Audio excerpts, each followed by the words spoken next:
itong galunggong. Lagyan natin sa bowl.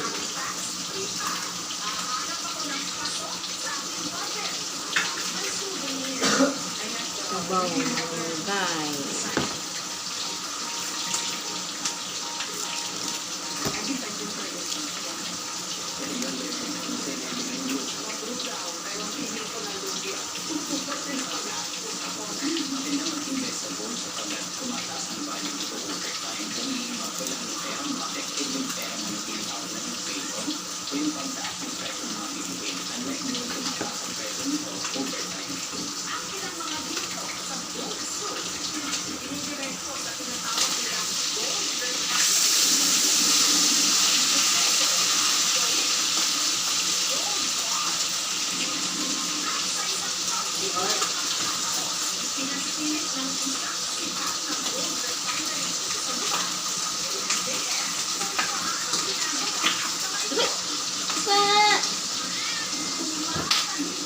Aray, paso na.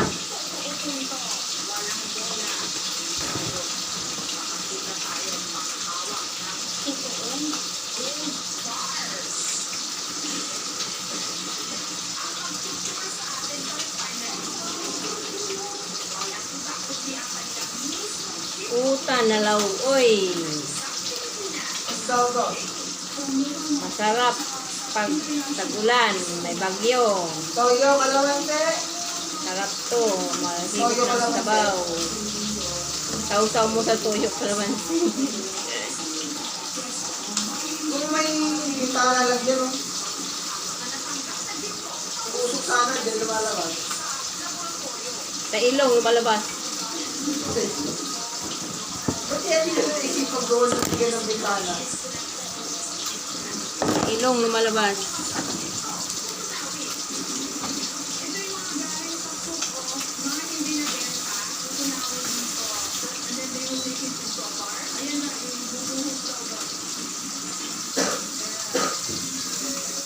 Bibig tao, bibig tao. Bibig, may ginagawa.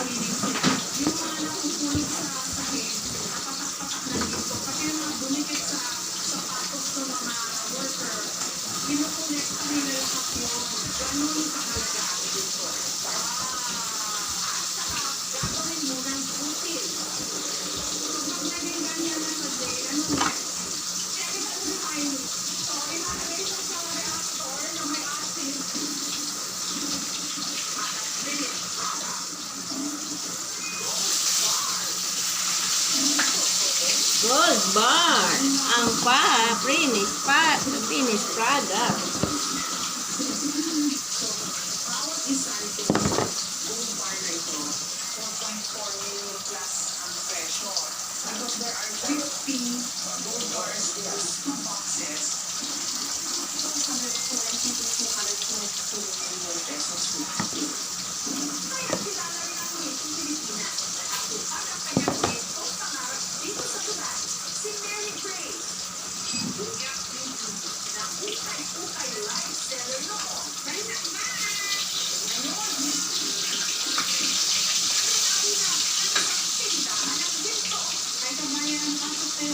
China oil. Sana all. Sana all, ikaw na mayaman.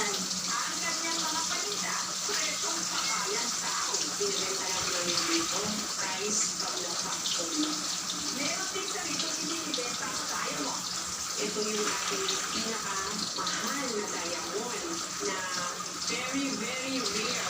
Meron siyang mga blue diamonds. Kung minsan umaabot ko ng mga $10 million.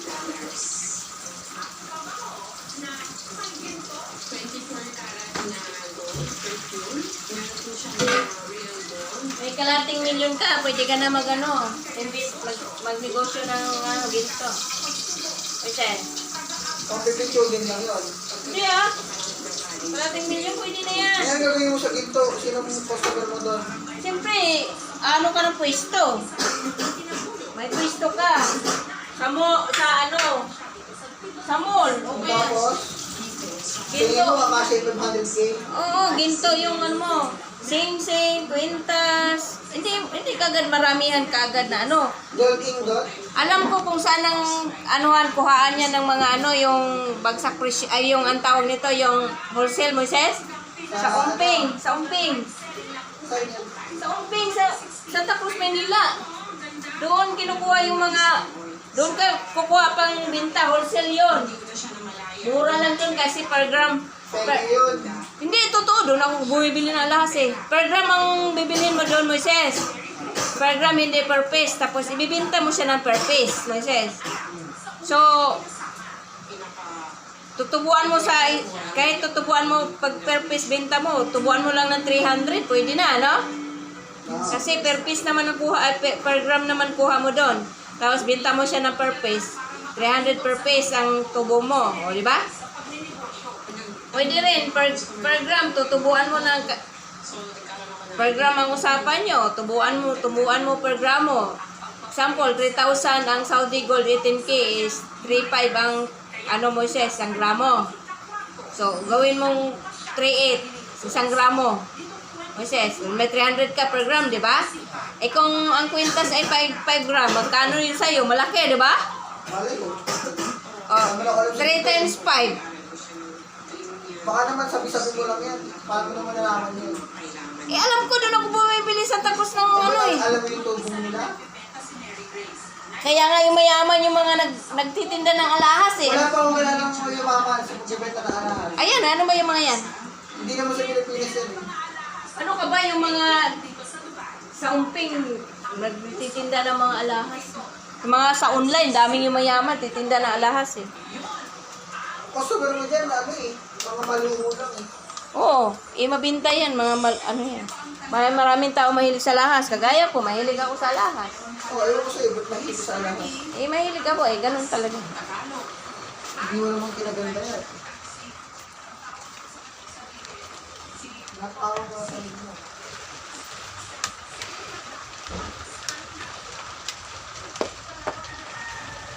Hindi mo naman disclosure pag meron ka alahas.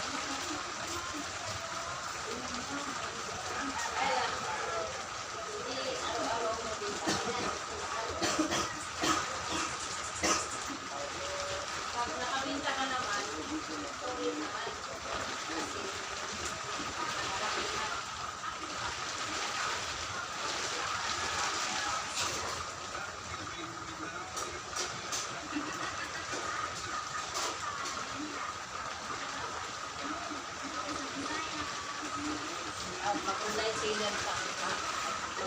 Live stream online seller. Lord, sure ba? Talaga ba? Mag-live stream online seller ako. Tapos bayad sa GCash. Diba? Kala mo select ka, oh. Bayad GCash to GCash. Tapos papadala mo.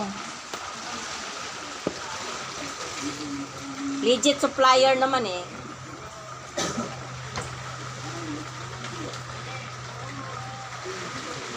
Ang daming ano niyan, Moises, yung mayaman sa negosyong ganyan eh. Yung dati nga, sa kidney center, yung na-admit si papa mo doon. May nakakilala ko doon, babae, Moises. Dati siya nagtrabaho sa ICCS, kusina. Tapos yung asawa naman niya sa bangko, sa Philippine Bank ba? Sa Central Bank. Bangko Central Bank. Bangko Sentral ng Pilipinas, doon nagtrabaho asawa niya. Tapos ang business, nag-resign siya sa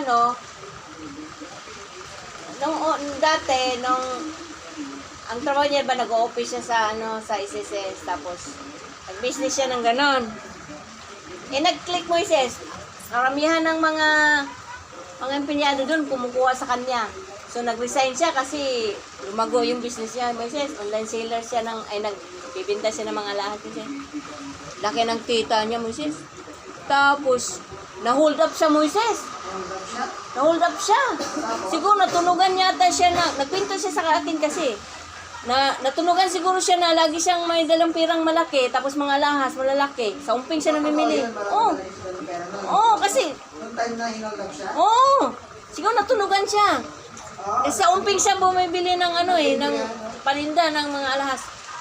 Ngayon, Bibili siya. binaril siya Moises. Nung binaril siya, natamaan siya sa may balakang. Balakang. Tapos, natamaan yung kidney niya.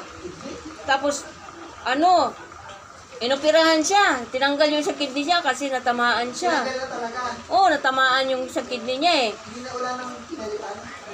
Sumabog eh. Natamaan ng bala eh. So, isa na lang kidney niya eh. Yung isang kidney niyang natira, may diferensya pa. May problema pa konti, Moises. Hindi ka malas. Alam mo, nagda-dialysis siya, Moises. Lagi siya doon pupunta sa kidney center, nagda-dialysis siya.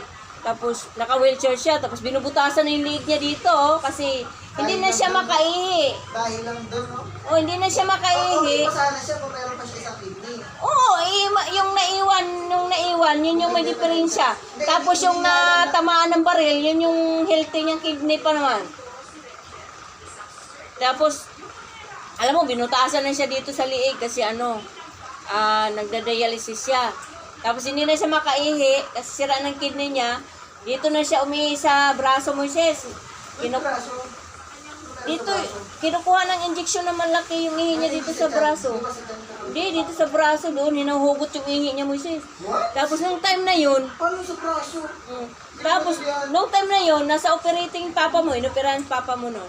Nandun ako nakatambay sa waiting area. Ito mo na yan. Ha? Sino ba yung ibento mo na yan? Yung babae nga na nakausap ko. Kailangan nila. Nakilala ko doon na pasyente. Ngayon, nagwawala siya doon sa sa operating. Siya, yung babae nagpinto sa akin. Nawawala siya. Tapos. Nagwawala siya kasi, Hindi, wait lang. Bakit kayo na kwentuhan? Magkatabi ba sila ni Papa? hindi, nasa labas pa siya, hindi siya, gusto niya magpa-opera. Pa-opera, magpabutas siya, ayusin yung butas niya dito sa, hindi, galing siya nagpa-opera, tapos, tumutulo daw yung dugo niya dito sa may balikat niya. Yung butas ba na inoperahan sa kidney? Hindi yata inayos nung pagtakip. Tumutulo, sumisirit daw. Sabi niya, sumisirit. Nagwawala yung babae, sumisirit. Sinabi mo nagawala siya. Hindi. Ngayon, tapos nagpipinto siya sa akin na ganun. Paano siya nagawala? Sample na. Pinag-aaway niya yung mga nurse doon, mga doktor. Basta pinagagalit siya kasi bakit di daw siya nasikaso. Porque daw, wala, kasi sabi ko, bakit, nasaan ba yung asawa mo, Nasa opisina yung asawa niya, di ba, ang kidney center, ang katabi nun, Bangko Sentral ng Pilipinas, Doon nag-o-office asawa niya. Yung time na yun, wala siyang kasama, nag-iisa siya kasi nasa opisina asawa niya, Okay pa siguro, hindi lang ako alak eh. Di ba sa alak niya? Liver ba yun? Depende saan. Para sa malaman. Alam mo, sabi niya, alam mo, ipili na lang yung mga kinakain niya, ipili. Kasi maraming bawal pag sira ng kidney. Tapos, tilapia na lang daw kinakain niya araw-araw, tapos walang asin, sabi niya. Tapos, Kasi hindi na ma-filter sa ihin niya. sabi niya, alam mo ate, sinuwerte na sana ako noon. Kung hindi daw siya na-hold up, Moises, nakuha lahat ng pera niya, pati alahas, tapos na hospital, na baril pa siya. Buti ka mo, nabuhay pa daw siya. Pero mong binaril siya, tinamaan yung kidney pa niya. Ang kidney pa niya tinamaan, dito sa likod. Tamaan ba?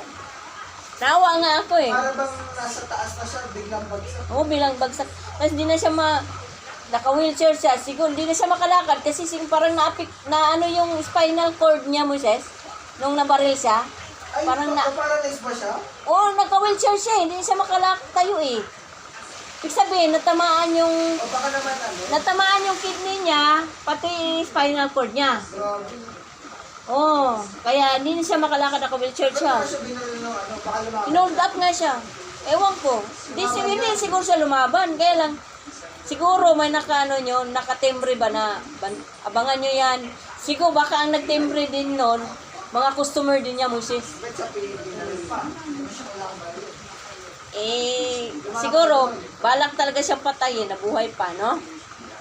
Papatay mo sa mukha sa ulo mo na